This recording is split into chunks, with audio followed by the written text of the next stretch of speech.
అన్నం భారతదేశంలో, ముఖ్యంగా దక్షిణ భారతదేశంలో సాధారణంగా రోజూ భుజించే ఆహారం.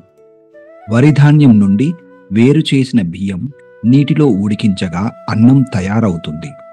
పుట్టిన పిల్లలకు మొట్టమొదటిసారిగా అన్నం తినిపించడం హిందూ సంప్రదాయంలో అన్నప్రాసన అనే కార్యక్రమం తప్పనిసరిగా జరుపుకుంటారు. వండే విధానం సాధారణ పద్ధతి.